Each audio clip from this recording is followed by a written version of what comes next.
Welcome to the Family Money Adventure Show. It's the Money and Travel podcast helping you make money moves that feel right for your family. I'm your host, Kevin Payne, and I'm glad you're here.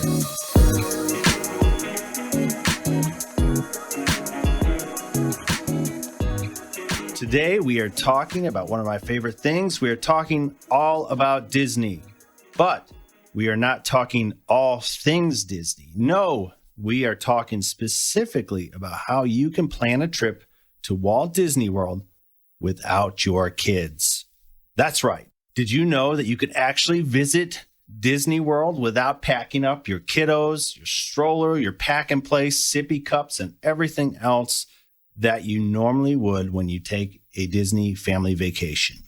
Now, for us, we have 4 teenagers, so we are long past the days of pack and plays, but it is still a chore to try to create the perfect Disney vacation for our family of 6. But we're going to try to plan a trip without kids. We recently celebrated our 20th anniversary and decided to plan a short trip to Orlando, or more specifically, Lake Buena Vista, to celebrate. Originally, we hadn't planned on going to Disney. We had planned an all-exclusive getaway to Mexico, but we ended up changing our plans. And like we always do, we changed them several times until we finally landed on Walt Disney World. Now, we've been there several times. We're very familiar with Disney and all that it offers. But the last time that we had gone without kids was actually before we were married, when we went with my family. So we wanted to revisit that Disney magic without kids. Now, if you've ever been to Disney World, you know that planning a Disney trip is a lot of work, whether it's a family trip, a romantic trip, or even a solo trip. And yes, I have done that. And yes, it is awesome. Now, it's not something that you necessarily want to plan the day before, although I guess technically you probably could. There's a lot of advanced planning to consider to maximize your trip. That includes the transportation, accommodations, park tickets, your itinerary, dining, and even plans that go beyond the Disney ecosphere if you choose. Now, I want to get real with you before we get into some of the tips that we have for planning this trip. And we're going to talk some real talk about Disney magic. This is your once-in-a-lifetime big Disney experience. You're celebrating. You want to have the best possible trip. And guess what? You are not alone.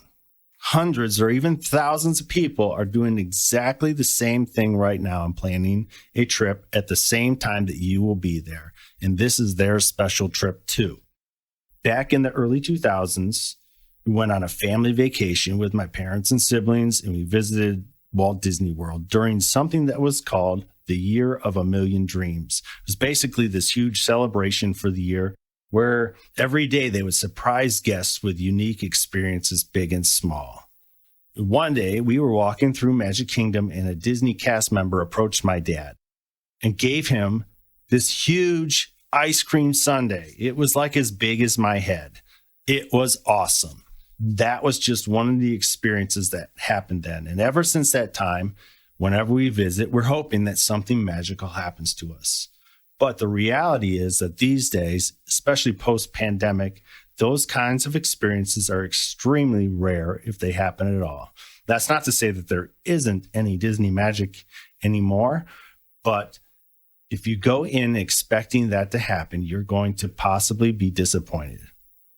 What you don't want to do is to plan this whole trip, a unique experience with your spouse or significant other, and go into it expecting to be treated like Disney royalty just because you are there and because it's your anniversary or birthday or whatever you are celebrating. The reality is that right now, the parks are running at near capacity almost all the time. There really are no downtimes any longer. They are always busy. One of the cool things that Disney does is that they offer these complimentary Disney buttons to commemorate whatever you are celebrating. So for us, when we arrived at our hotel, they actually had them waiting at the front desk for us. We had ones that were specific for our 20th anniversary, but it was also right around my birthday when we went. So I got one of those as well. It's very cool. You can get those made up ahead of time, or even you can get them in the parks when you go and visit. And they are a cool way to celebrate. And also, if you wear them in the park, you'll have cast members and even park guests all day long wishing you happy birthday or happy anniversary or whatever the occasion. It's pretty cool. But beyond that, Walt Disney World and its cast members just don't have the ability to throw perks and comps around the way they used to. That you're not visiting Vegas. This is Walt Disney World. Now, you can always ask for special perks, or you can even let Disney know in advance that you're celebrating something special. Like if you're staying on property, you can let one of the Disney hotel staff know why you're visiting when you're making your reservation online. I believe that there was a place to put that, or you can leave it somewhere in the notes on the reservation that you are there for your anniversary or whatever. And who knows, something special might happen to you. But if you plan a trip to Walt Disney World and expect these crazy things, to expect more during your trip places unfair expectations on Walt Disney World, honestly. Now, let's get into some of the tips that we have for you guys as you're planning a trip to Walt Disney World without kids. Our first tip is to stay on property. Now, here's the reality. We don't normally stay at a Disney hotel when we plan a Disney vacation. Part of the reason for that is that we're a family of 6. We don't fit into a standard hotel room. The last time that we stayed on property was before we adopted our girls. We stayed at the All-Star Movies Value Resort, and we had a great time. But eventually we needed more space, and we also like to save money on accommodations. And the Disney resorts, they can be pricey, even at the value resort level. You get a lot for them, but there is a cost to it. So we like to save money on accommodations. So generally what we end up doing is renting a house close by, either through Airbnb or Vrbo or something like that. But without kids, we decide to stay on property. And I can tell you this, that it is worth the cost. Here's why. First, you've planned a Disney trip without kids. So if you are planning an anniversary or a birthday trip or whatever it is to Disney and you're not bringing kids, then you must like Disney. And if you like Disney, why not taste that Disney magic even more by staying at a Disney resort? On our anniversary trip, we stayed at Disney's Coronado Springs Resort, which we absolutely loved. We weren't spending a ton of time in a room, so we didn't opt to stay at one of their deluxe resorts, but we wanted something a little nicer. And so we stayed at one of their moderate resorts. They have all kinds of resorts available at different price points, from value resorts to moderate to deluxe and everything in between. So that is a great reason to stay on property. Also, you can stay on property. You get into the park earlier than guests who stay off property. I believe right now it is you get in 30 minutes earlier, but that means a lot in Disney time. Also, there are times when guests at Disney resorts get to stay longer in the park at night. So that it extends the time that you can be riding on attractions and doing all those things that you love just for staying at a Disney hotel. Another reason to stay at a Disney resort is the convenience factor. They are closer to the parks than other resorts. You get access to free transportation, and it makes it easier to return to your room midday if you want to go back for a nap or some other reason. Another perk to throw in here that they just announced recently, they were going to no longer charge parking for self-parking at Disney resorts. So that's a way to save some money now, is to stay at Disney resort and you no longer have to pay for parking.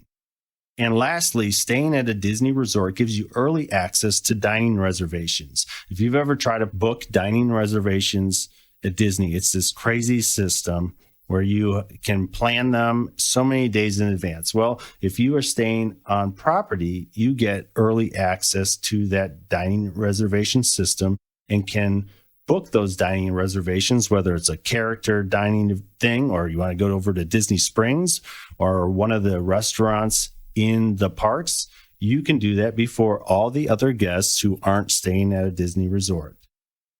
Another tip is to buy Genie Plus passes. If you're not familiar with it, Genie Plus replaced Disney's Fast Pass system. It allows you to skip the standby lines and utilize shorter lightning lanes for most attractions. I have to tell you, it's a huge time saver. It also gives you better odds of getting on attractions that you really want to enjoy during your trip. Now, there are 2 possible costs that you could face with Genie Plus. Now, the other possible cost, and some people really don't like this, but is that there are individual lightning lanes that you can purchase. So each park has one or two attractions that aren't included in the normal Genie Plus system. These are like the premier rides in the parks.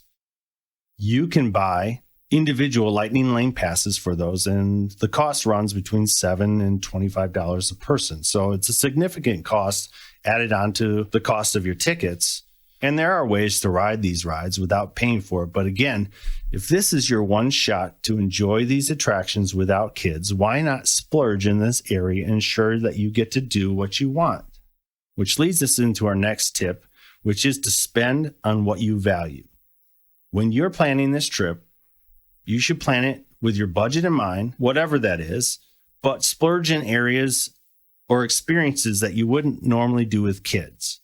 So if you want to enjoy the dining or other adult entertainment and experiences, go for it. The nightlife at Disney World is something that's not talked about much on Disney blogs, but there are plenty of places to enjoy an adult beverage, including these insanely creative Disney-type drinks you won't find anywhere else.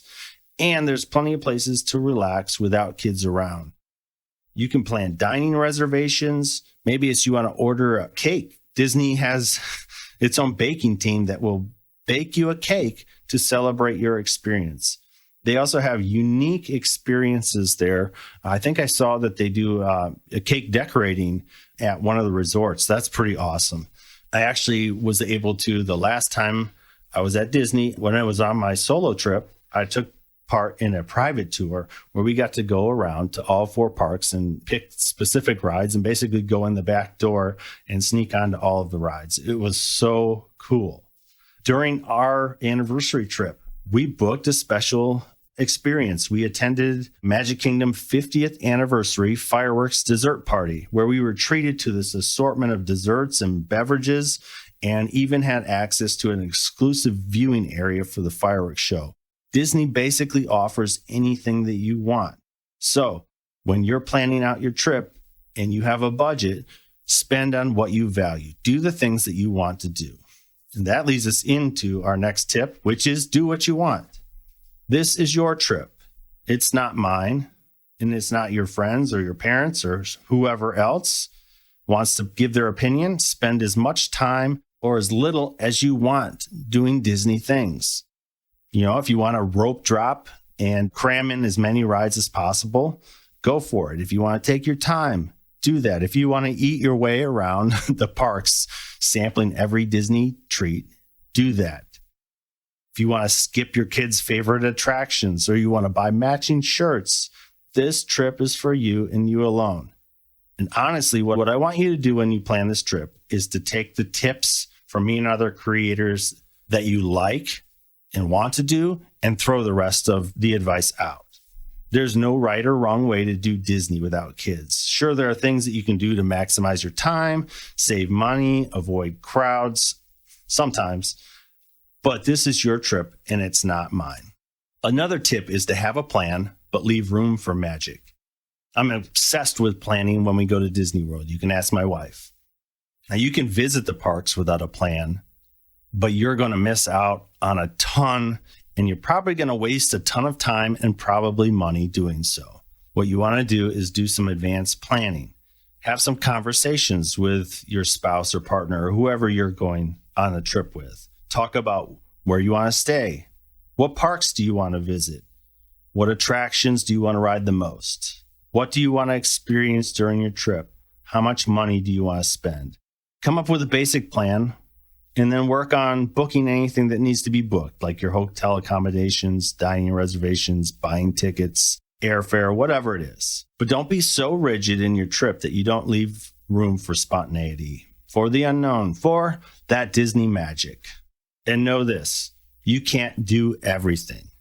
Visiting Disney World is like visiting New York City. There's just too much to see and do, and to try to pack it all into a few days or a week is impossible, so don't even try. Decide what's most important to you and plan accordingly. My last tip for you when planning a Disney trip without kids is don't forget to relax. The sights and the sounds and the smells of Disney are amazing. It's fun to experience all of the attractions, but don't forget to relax. Don't forget to stop and simply enjoy the fact that you're at Disney World. Don't forget to stop and enjoy being with the person that you're on the trip with. Don't forget to stop and grab a Dole Whip or a churro and sit and take a breath. People watch. Take your time. Take breaks. Head back to your room midday for a nap or a swim in the resort pool or just to escape the parks for a few hours. Everything will still be there when you start back up. If you're thinking about visiting Disney without kids, hopefully you'll learn something new.